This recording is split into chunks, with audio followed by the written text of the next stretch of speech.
ہمارا پہلا سوال ہے، شرک کیا ہے اور قرآن و سنت میں اس کی کیا مذمت ہے؟ جزاک اللہ خیر۔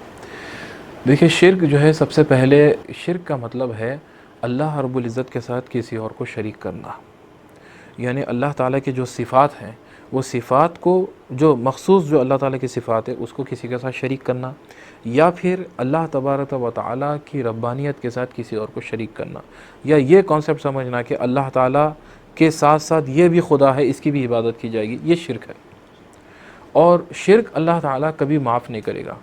اسلام میں ہے، حضور صلی اللہ علیہ وسلم نے ارشاد فرمایا، اسلام میں ہر گناہ جو ہے معاف کیا جائے گا، ہر گناہ معاف کیا جائے گا، لیکن شرک نہیں۔ اللہ تعالیٰ شرک کبھی معاف نہیں کرے۔ شرک کا مطلب یہ ہے کہ اللہ تعالیٰ کے ساتھ کسی اور کی عبادت کرنا، یہ شرک ہے۔ تو اگر کوئی شخص ایسا ہے جو مسلمان نہیں ہے، وہ مشرک ہے، کوئی اور مذہب پر ہے، اور وہ پھر اسلام قبول کر لیتا ہے، توبہ کرتا ہے، تو اس کا گناہ اللہ تعالیٰ معاف کر دیں گے، وہ شرک سے دور ہو گیا، وہ اسلام میں داخل ہو گیا۔ لیکن اسلام میں داخل ہونے کے بعد اب وہ شرک نہیں کرے گا۔ اگر اب شرک کریں گا تو پھر اس کے لیے کوئی معافی نہیں ہے۔ قرآن مجید میں کثرت کے ساتھ بہت ساری آیات ہیں جس کے اندر اللہ تعالیٰ نے شرک کے متعلق جو ہے بیان کیا ہے۔ ان الشرک لظلم عظیم، جیسے اللہ تبارک و تعالیٰ نے قرآن مجید میں ارشاد فرمایا کہ شرک جو ہے بدترین ظلم ہے، اور ایک ایسا گناہ ہے جو کبھی اللہ تعالیٰ معاف نہیں فرمائیں گے۔ جو شخص شرک کرے گا وہ سیدھا دوزخ میں ڈال دیا جائے گا، اور ہمیشہ ہمیشہ کے لیے جو ہے وہ دوزخ میں رہے گا۔ سورہ بقرہ میں آیت نمبر 22 اللہ تبارک و تعالیٰ نے ارشاد فرمایا، اعوذ باللہ من الشیطان الرجیم، الذی جعل لکم الارض فراشا والسماء بناء وانزل من السماء ماء فاخرج به من الثمرات رزقا لکم فلا تجعلوا للہ اندادا وانتم تعلمون۔ اللہ تعالیٰ نے اپنی جو ہے، یعنی کہ اپنی جو ہے ذات کے متعلق اللہ تعالیٰ نے یہ ارشاد فرمایا، الذی جعل لکم الارض فراشا والسماء بناء۔ اللہ رب العزت کی ذات مبارکہ وہ ہے جو جعل لکم الارض فراشا والسماء بناء، جو تمہارے لیے زمین اللہ تعالیٰ نے میدان بنا دی، تمہارے لیے رہائش کے لیے اللہ تعالیٰ نے زمین بنا دی۔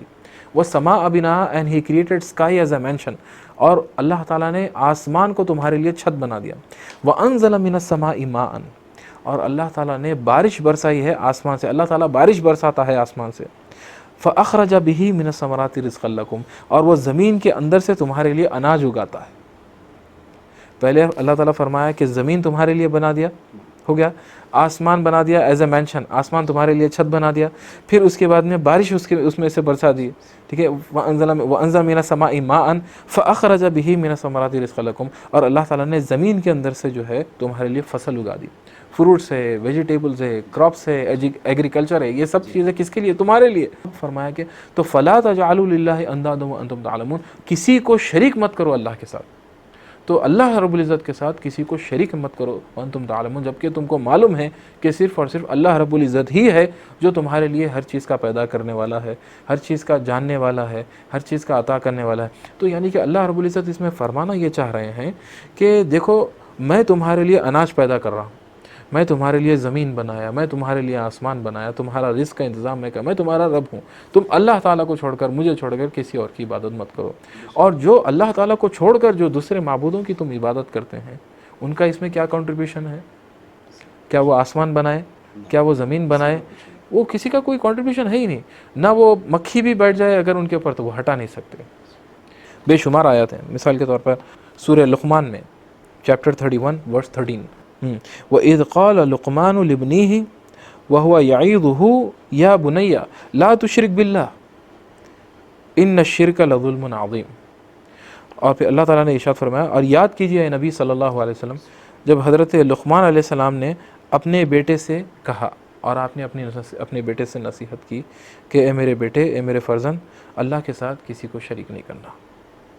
یعنی کہ ہر نبی، ہر رسول جو ہے اپنے بیٹے کو یہ ترغیب دلاتے تھے کہ بیٹے اللہ رب العزت کے ساتھ، یہ لقمان علیہ السلام اللہ کے نبی ہیں، قرآن مجید میں آپ کا نام جو ہے، آپ نبی ہیں، اور پھر آپ کا یہ فرمانا اپنے بیٹے سے کہ بیٹے کسی کو اللہ کے ساتھ شریک مت کرو۔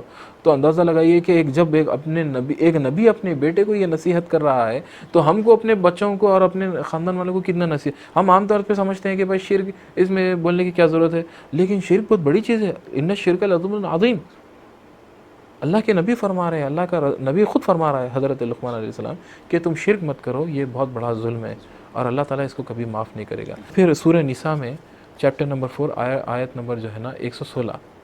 اللہ تعالیٰ اس میں ارشاد فرمایا ان اللہ لا یغفر ان یشرک بہ ویغفر ما دون ذلک لمن یشاء ومن یشرک باللہ فقد ضل ضلالا بعیدا. اللہ تعالیٰ نے ارشاد فرمایا بے شک اللہ تعالیٰ اس بات کو معاف نہیں فرماتا، کبھی اللہ تعالیٰ اس چیز کو معاف نہیں کرے گا کہ اس کے ساتھ کسی کو شریک کیا جائے. یعنی کہ اللہ تبارک و تعالیٰ شرک سے ہٹ کر جو دوسرے گناہ ہیں اللہ تعالیٰ انہیں معاف فرما دیتا ہے، یہ اس کے اختیار میں ہے. لیکن جو شخص شرک کر دیتا ہے اللہ تعالیٰ اس کو کبھی معاف نہیں فرماتا. اور پھر اس کے ساتھ ساتھ سورہ بقرہ میں ایک آیت ہے، اللہ تعالیٰ ارشاد فرمایا یا ایھا الناس اعبدوا ربکم الذی خلقکم والذین من قبلکم لعلکم تتقون.